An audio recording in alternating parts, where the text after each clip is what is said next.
อยู่มองนี้พี่น้องไงแล้วก็ลงพันบ่ตูนสิกล้าลงบ่ละบาดพี่น้องนี่บ่ตูนสิพาลงเบิ่งจังหน่อยหนึงเด้ออึ๊บอาบมองอาบมองหยังคือสิแม่นมองนี้แหละบ่ตูนว่ะเอาน้ำนี่ไปใส่อึ๊บนี่ฮ่านั่นมองชันตักน้ำเนาะคือสิเลิกเติบอยู่บ่ตูนเบิ่งน้องนี่เพิ่นจกเอาดินไปขายนะพี่น้องเอ้ยโอ้อยู่เพิ่นก็นั่งตกเบ็ดอยู่บ่ว่าได้บ่พี่น้องเบิ่งก่อนน่ะเห็นบ่นี่เฮ็ด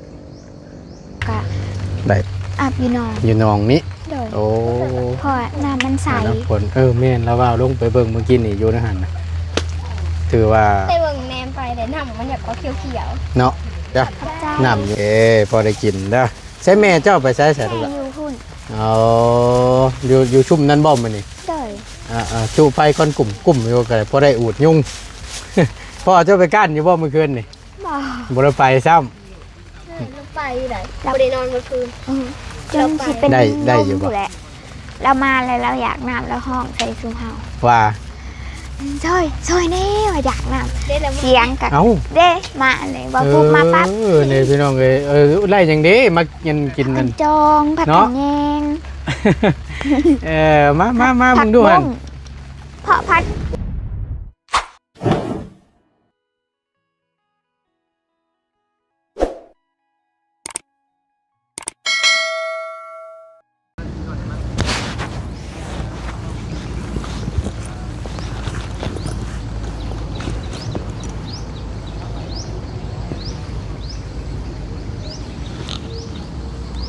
โอ้พี่น้องเอ้ยกลึกก็ดีเนาะ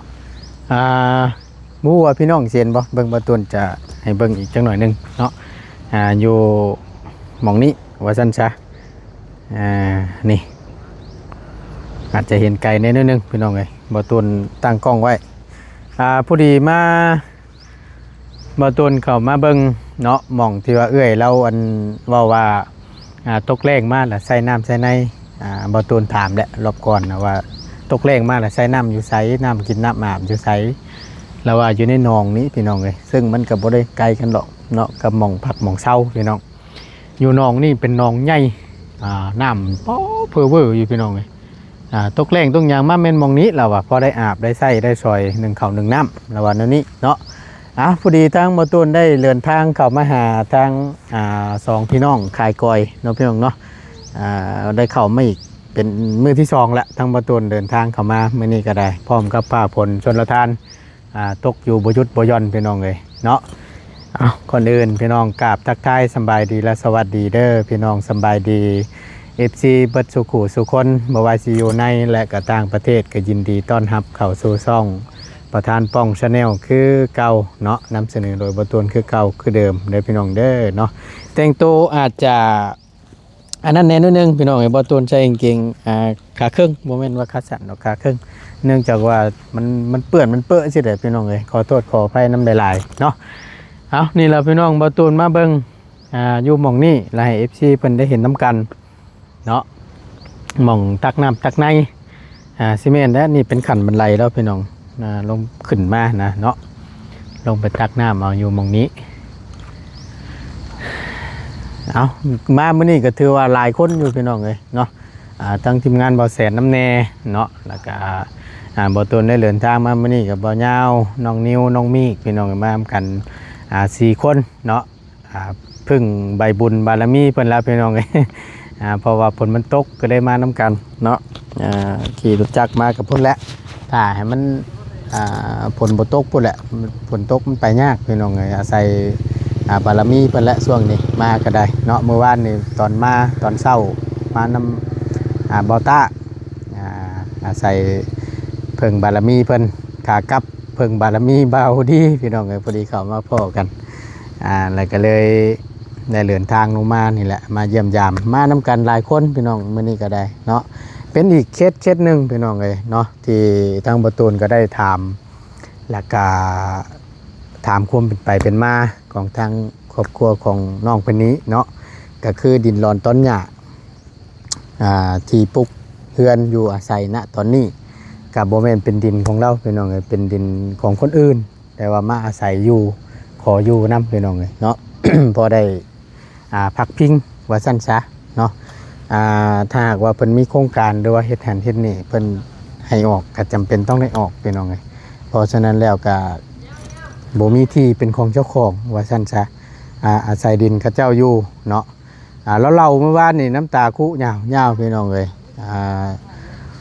คิดถ้าหากว่าเจ้าของเป็นหยังไปนี่โอ้ยจักเสียดจังใดลูกเต้าพี่น้องกำลังใหญ่แล้วบ่มีดินเป็นของเจ้าของอยู่อันน่ะก็สิว่านี่โดยคนิ่งนั่นตัวนี้ล่ะให้เราก็ได้พี่น้องซึ่ง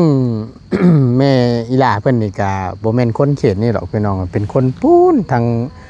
พระลานไซเนาะลานมุนเขาเป็นในหมู่บ้านหน้าม่วงว่าซั่นพี่น้องเป็นคนทางพุทธเนาะเป็นคนชนเผ่าพี่น้องไงเนาะตามที่เคยเราเว้าเนาะแล้วมาได้ผัวคนบ้านโคกประวายนี้บ้านเมียบ่ตูนเองเนาะให้เมียเบิ่งเมื่อคืนนี่ก็เมียก็ว่าคำเม่งอยู่ว่าซั่น เพราะว่าทั้งพ่อน้องเพิ่นนี่ก็เพิ่นบ่ได้อยู่บ้านนี่พี่น้องเอ้ยก็สิว่านั่นนะออกมาแต่น้อยแล้วก็ซึ่งเมียบ่ตูนผัดรุ่นลูกว่าซั่นซะอาจจะบ่จักจังซี่นะพี่น้องเนาะแต่ว่าคำว่าพี่น้องกับผู้นั้นผู้นี้เพิ่นอาจจะฮู้เนาะเพราะฉะนั้นแล้วก็ฝากพี่ฟังน้องและผู้ใหญ่ใจบุญเพิ่นพี่น้องเอ้ยเนาะช่วยพิจารณาเบิ่งณตอนนี้ข้าวน้ำซ้ำปลาก็ถือว่าพ่อได้อยู่ได้กินอยู่ระหว่างนี้พี่น้องเอ้ยพอดีว่ามีทางน้องนิวแล้วก็ทางเบาดีแล้วก็ล่าชุดนี่แม่นบ่เตียงพี่น้องได้ซื้อข้าวมามอบให้เนาะก็ถือว่ายุดไปเยอะหรอกและล้นเติบอยู่เนาะแต่ทางบ่ตูนก็ยังบ่มีหยังที่จะมาสมทบกับทางครอบครัวเพิ่นณตอนนี้ถ้าเป็นไปได้พี่น้องเอ้ยตามที่เบาดีเว้าคร่าวๆเมื่อวานนี้ก็ถามทางแม่เราเซิร์ฟเบิ่งก็ว่าให้ทำดินทำร้อนว่าซั่นว่าวจังซี่นี่มีรุ่นได้พี่น้องเลยเนาะถ้าเป็นไปไล่ก็นี่แหละพี่น้องเลยลักๆเลยก็เป็นดินเป็นดินของเจ้าของแหละสบายปุกกระตูบอยู่แล้วบ่ต้องกังวลหยังบ่ต้องย่านว่าไผสิมาไล่บ่ย่านว่าไผสิมาให้อุปยกหนี้นะพี่น้องเนาะถ้าเป็นไปได้เนาะก็เห็นดีน้ำอยู่พี่น้องไอ้ทางบ่ตูนก็ได้เรื่องดินเรื่องดอนก็ตะลุโตนฟังอีหล่าเพิ่นเล่ามานั่นโอ้ยเพื่อนเฮียนแล้วก็เว้าว่าให้เรื่องนี่แหละทุกยากนี่แหละพี่น้องไปโรงเรียนว่าซั่นพ่อในระหว่างทางถุยน้ำได้ใส่ว่าซั่นถุยน้ำได้ใส่แล้วก็เว้าว่าลูกอันคนจนแม่มึงลำคือไผใหม่นี่ประมาณนี้นะทั้งผู้เป็นลูกก็มาเล่าสู่แม่ฟังแม่ก็ผู้เป็นแม่เนาะมันตามใจคือว่าพี่น้องแต่โดยตนทั้งเราอยู่บ่ถึกไผก็บ่ฮู้คือว่าได้พี่น้องเนาะมีแต่ว่าไปเบิ่งไปชมนํกันอีกรอบนึงเนาะพี่น้องเนาะจังใดก็บ่ตนฝากพี่น้อง FC เนาะซอยเป็นกำลังใจให้กับบ่ตนและเคสนี้นะพี่น้องเอ้ยเนาะจังใดก็ฝากติดตามอีกเคสนึงเด้อพี่น้องเด้อเนาะก็เข้ามาหลายคนจุนเจือซอยกันก็หวังว่าเนาะจะได้รับการช่วยเหลือแบบงานใหญ่นะพี่น้องเนาะจังไดก็ภาวนาบ่ตุนก็ได้เนาะไปเดี๋ยวบ่ตุนให้เบิ่งนี่ก่อนจักหน่อยนึงพี่น้องเอ้ยว่าเป็นเท่าใดแน่นี่แหละหม่อง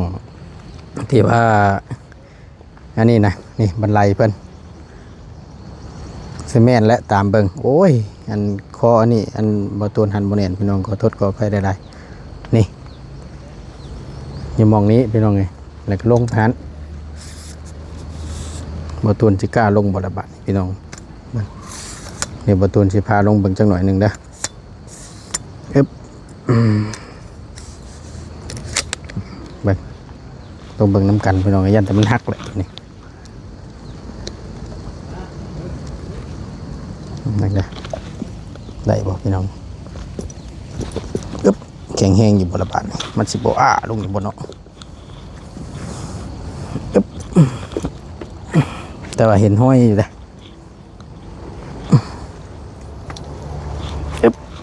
นี่แต่ว่านองใหญ่ ใหญ่ครับพี่น้องนี่อึ๊บหมื่นตกลงนี่บ่แห้งเด้อนี่เนาะอุ้ยนี่พี่น้องเลยอาบมองยังคือซีเมนต์มองนี่แหละบ่ตูนว่ะเอาน้ำนี่ไปใส่อึ๊บนี่ฮ่านั่นมองชันตักน้ำเนาะคือสิเลิกเติบอยู่บ่ตูนเบิ่งน้องอันนี่เพิ่นจกเอาดินไปขายนะพี่น้องเอ้ยโอ้อยู่เพิ่นก็นั่งตกเบ็ดอยู่บ่ว่าได้บ่พี่น้องเบิ่งก่อนน่ะเห็นบ่นี่เฮ็ดได้บ่ละบาทนี่โอ้ซื้อปลามาปล่อยนี่ปะพี่น้องเอ้ยมันเอาว่าวล็อกเนาะที่แรกบ่ตูนนึกว่าเป็นป้าเพิ่นบัดย่างลงมาเบิ่งเพราะว่าเป็นหนองพี่น้องหนองน้ำใหญ่เฮงเนาะตัวนี่ทางขึ้นเพิ่นถือว่าเป็นตะพังชันขึ้นค่อนข้างจะยากลำบากในนิดนึงเนาะคุณนะเถื่อบ่ไกลปานใดพี่น้องเดี๋ยวบ่ตูนจะเข้าไปหาน้องเพิ่นอีกรอบนึงอึ๊บโอ้ยหมื่นแทบบาทนี่เอ้ยนี่แหละใส่น้ำซอยช่วงหน้าฝนจังซี่นั่นพอได้น้ำผลแล้วอ่ะเอ้ยอึ๊บ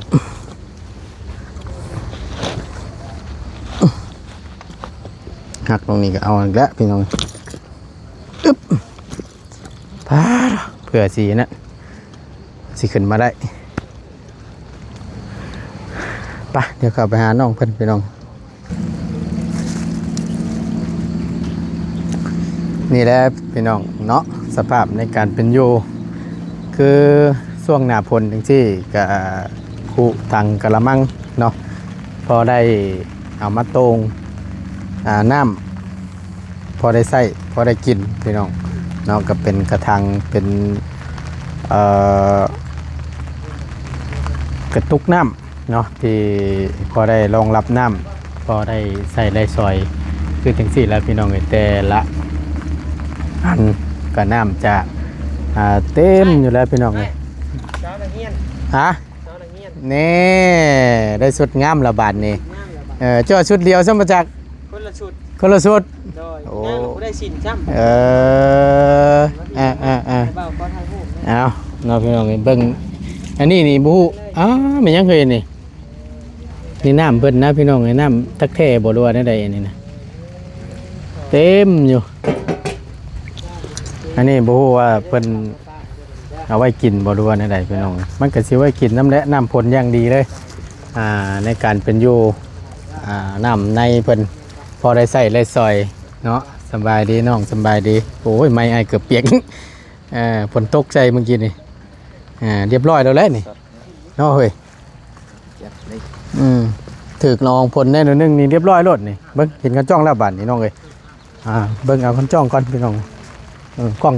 ใหญ่เนี่ยคือเนี่ยพี่น้องมันจังได้ทั่วถึงบัดสั่นละพอแห้งเยิ่มคือนี่เนาะ มีมะขมมะเขือนะมีได้นี่อันนี้บ่เครือก่อยนะเม่นบ่น้องนี่บ่เม่นบ่อันนี้แล้วพี่น้องเลยน้องเพิ่นไปขุดแล้วเอาไปขายนี่เนาะพอได้ตัวนี้มันเครือตัวนี้เนาะตัวเหลี่ยมๆนี่ตัวนี้เนี่ยก้อยตัวนี้โอ้ใบกะเพราผัดกะเพราคักจะได้นี่นะมีมะเขือน้ำอีกเนาะเขือคืนบ่แม่นบ่เด้อเอาไปเยี่ยมน้องสาวเพิ่นโอเคน้องโอเคสบายดีเด้อมากัน3-4นุ่มพี่น้องเอ้ยเดี๋ยวสิถามมีล่ะเพิ่นก่อนเพิ่นขุดเหงาซำนี่บ่พี่น้องเอ้ยเนาะอันชื่อจังได๋เนาะบ่ตูนก็ลืมเลยพี่น้องเอ้ยชื่อหยังน้องมิสอนกำลังพรสอนเอ้ยได้ยินบ่ลูกล่ะพี่นั่งจักหน่อยนึงสิถามนี่แต่ว่าหลายเด้อเนาะก้อยนี่แม่นบ่ล่ะนี่นะอันก้อยนี่มาพี่มึงดูแล้วว่าถามมึงนี่ฮะแม่นบ่เครือก้อยอันนี้บ่จะเจ้าไปขุดนะนาง โอ้มันต้องเหงาใหญ่กอใหญ่จังซี่เลยแม่นบ่จังขุดได้สำบายดีเด้อสำบายดีเนาะก็ใส่ชุดขาวคักแท้มื้อนี้ฝนตกบ่ใส่ชุดขาวบาดนี้เอานิบไม้ให้เราเบ้านี่โอเคโอเคพี่น้องกินข้าวแล้ว กินแล้ว กินแล้วได้หยังกิน มี มีบ่ได้ทอดไข่อีกบ่ มีแพ้ บ่ มาให้มีแพ้มาให้ ยันว่าทอดไข่ กินมีแพ้มาให้ ฮะไผเอามาให้มีนะ มี อ้ายยังนี่ นิ้ว ไอ้นิวอ้ายนี่เล่นนี่ อันนี้ ไอ้มิกระเบ้าดิ บาตูน โก้ยมีแห้งแล้วบัดนี้เจอได้เด้พี่น้องเนาะถือว่าเป็นมื้อที่สองว่าสั้นช้าได้เข้ามาหาทั้งน้องเพิ่นมีเพิ่นได้เข้ามาหามื้อนี้ล่ะ หลายคน หลายคนอยู่ แต่กับบ่จื้อชื่อ จำบ่ได้เนาะเพิ่นมามื้อเลขเด้ทั้งบ่ทีมงานบ่แสนเพิ่นมามื้อเลข ต้มมีว่าติ พ่อเจ้าไปไสซะ พ่อไปหาหน่อไม้ พ่อไปหาหน่อไม้ไปทางใดล่ะ เคยอยากไปนะ ย่างไว้เข้ามาพมกันสักหน่อยมะนี่เราตากคนโอเคจะมืดหน่อยนึงมาพี่ก็ได้มาสักหน่อยหนึ่งเด้อเยี่ยงขังบุละสักหน่อยหนึ่งเนาะพูดคุยกับพี่หลาผมก่อนเดี๋ยวเราเบาถามก่อนอันเวลาตกช่วงเล่งมาน้ำในน้ำใส่น้ำอาบหรือว่าหนึ่งเข่าวหนึ่งน้ำเจ้าแมวอยู่ใส่ อยู่สาม อยู่สร้างคนบอก โดย น้ำอาบเด้ น้ำอาบกับบางเถื่อกับอาบอยู่นอน อยู่หนองนี้ โดย โอ้ เพราะน้ำมันใส น้ำฝนแม่นแล้วว่าลงไปเบิ่งเมื่อกี้นี่อยู่ในหันนะถือว่า แต่เบิ่งแนมไปแต่น้ำมันอยากเขียว เนาะน้ำอยู่ในหันเนาะ ๆแต่ลงไปเบิ่งว่าน้ำใส ใสถือว่าไงเฮงมีหน่อยน้องนี่นะสุดยอดเลย มีสอง ฮะ มันมีสอง สองน้องบ่ละ หนึ่ง เออ น้องตัวหนึ่งน่ะน้อย อยู่ไสน้องตัวนี้ ข้างกู ยับไปพุ่นก็มีอีกบ่ โดย เออเวลาเนี่ยลงไปอาบอยู่นี่เด้นี่เนาะลงอาบลงหยังอยู่นี่แม่นบ่ โดย พอ ส่วนลายมีแต่อาบน้ำขึ้นของฝุ่นลงขึ้น แม่นบ่ล่ะแต่บ่ลึกอีนี่น้องอันนี้แม่นบ่ เลิก เออ แบบคนแบบสูงกว่าอัน อ่า ซัมเบายังวะเบาเงาวกัน ท่วมบ่นี่ ท่วมเลย ท่วมเลย แบบมันตีนจนบ่ถึงเลย ว่าโตไปดึกแทะเห็นว่าก็ได้เนาะเอาแล้วว่าชื่อขนมข้าวจีหวานมาต้อนเด้อมื้อนี้เด้อ ขอบใจ พอได้กินเด้อใช้แม่เจ้าไปใช้ลูก แม่ ล่ะ อยู่หุ่น อ๋ออยู่ชุ่มนั้นบ่มื้อนี้ เดย จุไฟก่อนกลุ่มอยู่ก็ได้พอได้อูดยุง พ่อเจ้าไปก้านอยู่บ่เมื่อคืนนี่ บ่ บ่ได้ไปซ้ำ ลงไปไหนไม่ได้นอนเมื่อคืน จนสิเป็น ได้อยู่บ่ ลมแหละเรามาแล้วเราอยากน้ำแล้วห้องใส่ซุมเฮา ว่า ช่วยแน่ว่าอยากน้ ได้แล้ว ำเสียงกับ เอ้า เด้มาเลยว่าปุ๊บมาปั๊บ นี่พี่น้องไล่จังเด้มากินนั่น จองผัด เนาะ กันแยง มามึงดูหั่น เพราะพัดใส่หมูผัดใส่หมูผักบง โอ้คักเนาะถือว่าได้ครบไปเลย มีผักกระแยงมีผักกันจองผักบ้งหมูมีแต่หน่อไม้บ่ได้บ่ไปหาหน่อไม้หมูเอาเบิดเลยแล้วแล้วกันบาทนี่พี่น้องสิได้กินแกงหน่อไม้สิบ่ล่ะบาดนี้สิได้กินอยู่บ่ ไม่ได้กิน โอ้ยเนาะอันใดพอจะเอิ้นเมื่อคืนนี่น่ะเว้าเล่าสิฟังอีกหอบดูแล้วมาแต่ก้าน เราบอกว่านั่งน้อยเอาน้ำมาให้ขอกินแหน่ ละเมื่อย เราเหนื่อย เมื่อยแฮง โซเซมาเลย อยากโซ วนมาเอา บ่ว่าไปก้านเมื่อคืนนี่จนนั้นอันนั้นบ่จนหิวน้ำซั่นบ่ เจ้าหั่นแหละ เอ้า บ่ได้ บ่ บ่เป็นบ่แม่นไปนำงูบ่ได้มีก็จังสิว่างูกู งัวบ่มีบ่ ไปเอาบอลนั่นแหละ ไปเอาบอล เมื่อยบาดนี่ มาก็เป็นลมแล้ว มาเป็นลม หนังโซเซมาหนังอยู่ในเตียงนะ ตาย ปวดโพพี่น้องเนาะ ไล่เขาแกง ไปลุ้นนี่ลิสะพังเบานี่ โดนเกิดไม่มีใจเลย ย่างไปกินไปนะ เนาะข้างนี้ดิสะไปพุ่นก็ได้ฉลาดไปดูควันกลุ่มอยู่ ได้อยู่ห้อง พอได้อูดยุ่งเราก็ได้จุตลอดเด้เพราะฉะนั้นแล้วนี่ยุ่งแล้วสิมาหามเราก็สิว่านี่ มาเสือเฮาน่ะอย่าจะมาเก็บ บ่พื้นก็หายาก ยังส่งกีฬา แง่หมอเรากับพี่น้องเลยพักแน่ดิ ห่อ ใช่อยู่บ่นี่ ตีนเปียก ใช่อยู่บ่หมอใบ มึ นี่ งดูไหม ได้อยู่ ใช่อยู่เนาะ เด็กคนนี้ไม่ล่าง เออ เม้นยางกอกนี่ ยางกอก เม้นเนี่ยมีน้อยลง ยาเพิ่นแล้วบ่เป็นหยังดอกเนาะปูสาดชนิดนี้เลยอันนี้เนาะพอดีหลีก็เปียกไปแล้วอันนี้นะนิบรถหลานนิบรถบ่เป็นหยังโอเค แป้งพัก ไปขึ้นเสือก่อน ลองมึงบ่ลองเบิ่งฉันลองเบิ่ง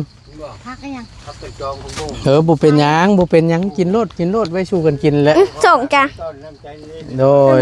มันบ่พอสิลายหั่นนะถ้ามันลายก็ใครอยู่หรอก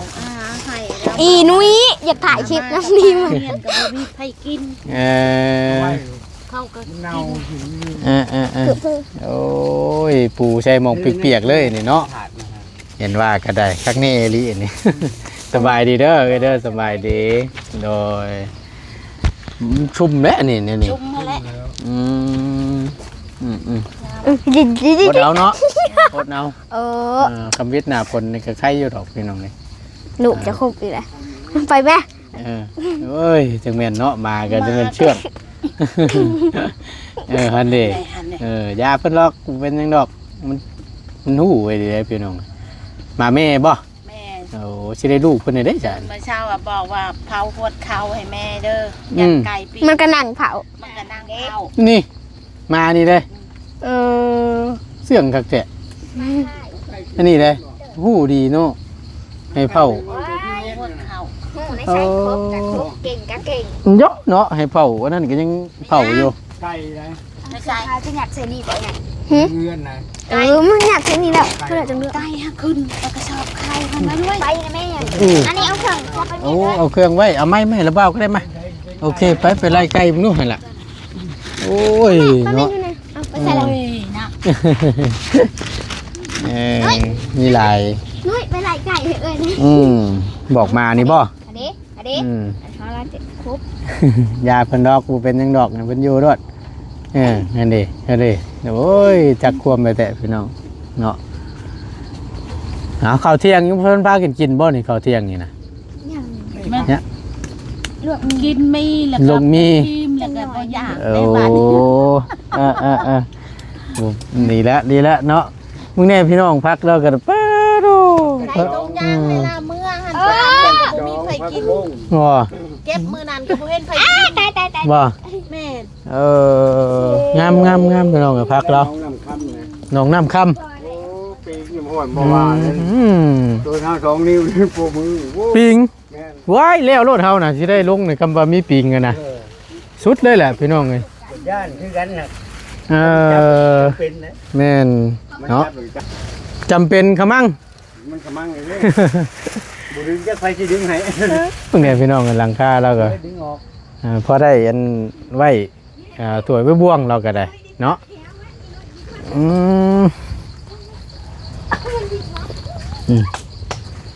คุณน่ะพักกันจอง ผักบงเนี่ย ผักบงผักกระเยงเก่งหน่อไม้เท่านั้นแล้วผักกระเยงนี่ ผักบงมันจะย่อใหญ่ๆ โอ้พี่น้องเอ้ยกินหมูกระทะเนาะผักกันจองน่างามอะดีนี่ ผักกันจอง โอ้ย นี่ถ้าควายบ่กินแห้งง่าย อันนี้ไร ก็ควายลง ควายเขาเอา ปลา เขาผูกควายใส่น่ะ ฟ้าไว้กินนู้นไว้กินนู้นเด้อไว้กิน กินมันกับกินโมเบิร์ต มี ผักกูดเด้อนี่เด้อ มีผักกูดน้ นี่ผักกูด ำ ลวกก็ได้กินดิบก็ดี มาพูดแล้วมือหน้ามือในพูดแล้ว มันเป็นสมุนไพรเลย ได้เงินได้คำก่อน กินกับแกงก็ไม่ตามมะฮง แม่เพิ่นเลยเก็บผักให้ย่าหั่นแหละ มือเนี่ยประกันจองแล้วนะพี่น้อง กันจอง กินกับตำกระเซบด้วยนี่เนาะ ตามกินกับตามมะฮงแกงก็ไม่กัน แม่นตำหงหงนี่คักอยู่พี่น้องเลย กูมักดิบก็กินดิบกูมักทุกก็ลวกกิน ในการเนี่ยนี่ โอ้โบราณปานนั้นนะเอาไว้กินช้า มันกินผู้เดียวหลายคนกิน โอ้มันจะได้เมื่อแบ่งกันเท่านั้นแล้วพี่น้องเลย ก็แบ่งกัน น้ำใจแล้วพี่น้องเนาะให้ น้ำใจหน่อยๆมีให้ได้ โอ้โหชิเมนบ่เลยบ่น่ะ แม่น บ่ว่าดี เอาไปกินแล้วได้ โอ้โห บ่ย่างดอกอัน โอ้โหพี่น้อง นั่นไง อืมว่าเอาแบ่งไว้ก่อนก็ได้แบ่งไว้อีกก็ได้ บ่ได้แล้ว บ่ว่าดอกเห็นบ่เลย ให้บ่ดูได้ โอ้กูเอาสิกินยังฉันมื้อนี้ บ่ย่างดอกไปเอาเองไปเอาเองได้หน่อยเอามันก็ได้ผักนี่บูด สายพี่น้องเลย หลายผักนี่ ข้างแน่ดีสบายนี่ ผักแยงไม่แสดงน้อยเด้อ เด้อเดี๋ยวกลับ มา มา ให้ พี่ โด น้ ย อง เฉพาะได้เนี่ยบ่แม่นว่ามาไว้ลวกได้ อันนี้ได้ แม่น โอ้ยพี่น้องเลยเอาเฮ็ดได้ไรฉันพี่น้องเลยโดยครบมานี่ก็ได้เดี๋ยวสิถือไปบ่เป็นหยังดอกโดยไว้ก่อนว้าวเราจะรอให้เลยพี่น้อง กินหยัง ผักอยู่ แม่น ผู้มีเขียวกินโง่นะนี่ผู้มีเขียวหยัง โอเคขอบใจหลายๆเด้อฉันเด้อขอบใจหลายๆเฮ็ดจังใดพี่น้องเอ้ยมาเยี่ยมยามเพิ่นก็น้ำใจตอบแทนว่าซั่นซะเนาะโพดโพผลนี่ก็ได้เพราะว่ามื้อใดพี่น้องเอ้ยสุดเด้อดีเนาะ ลกผู้มือผู้ที่ไปย่างมาย่างนะ ชุดที่ว่าแล้วกันเกิดไม่เตือเป็นอันว่าบอตุนจะได้ขอจบคลิปก่อนบานนี่เนาะถือว่าได้เข้ามาเยี่ยมยามเป็นครั้งที่2เนาะเอาอยู่ดีมีแห้งเด้อสบายนี่เด้อสบายดีเด้อสบายดีโดยไปพี่น้องเอ้ยขอบคุณหลายๆเนาะอยู่ดีมีแห้งบัดชูขู่สุคนสำหรับคลิปนี้บอตุนลาเด้อพี่น้องเด้อสบายดีพี่น้อง